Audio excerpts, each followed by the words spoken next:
કોસંબા પોલીસે બાતમીના આધારે મોટા બોરસરાથી અખાત ગોળના જથ્થા સાથે 4 ઇસમની ધરપકડ કરી કુલ્લે ₹6 લાખથી વધુનો મુદ્દામાલ જપ્ત કરી બેને વોન્ટેડ જાહેર કર્યા છે। સુરત જિલ્લાના કોસંબા નજીક મોટા બોરસરા ગામે અખાદ્ય ગોળના જથ્થા સાથે પોલીસે 4ને ઝડપી પાડી બેને વોન્ટેડ જાહેર કર્યા હતા। પોલીસ સૂત્રોના જણાવ્યા મુજબ કોસંબા પોલીસ સ્ટેશન વિસ્તારમાં પેટ્રોલિંગ દરમિયાન હેડ કોન્સ્ટેબલ હિમાંશુ રશ્મિકાંતની બાતમી મળી હતી કે મહેન્દ્ર પિકઅપ ટેમ્પોમાં પલસાણાના ભવર ગુજર મંદરૂપ નામનો ઇસમ અખાદ્ય ગોળ ભરીને મોટા બોરસરા ગામે જયરામ ગુજરના ગોડાઉન આગળ ખાલી કરનાર છે।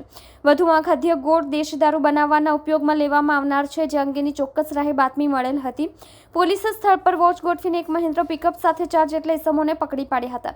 દરમિયાન કોઈપણ જાતના પરવાના વગર લાવવામાં આવેલા અખાદ્ય ગોળના કુલ 200 નંગ ચાકા અને 3 નંગ ડબ્બા મળીને કુલ 1875 કિલો જેટલો જથ્થો કબજે કર્યો હતો, જેની કિંમત 65,625 તેમજ પિકઅપ ટેમ્પો કિંમત 5,40,000 કિંમતના 4 મોબાઈલ સહિત કુલે 6.7 લાખનો મુદ્દામાલ કબજે કર્યો હતો।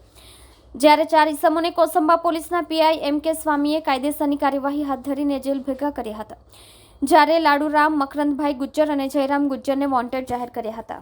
સત્તર શેખનો રિપોર્ટ, આઝાદ ન્યૂઝ।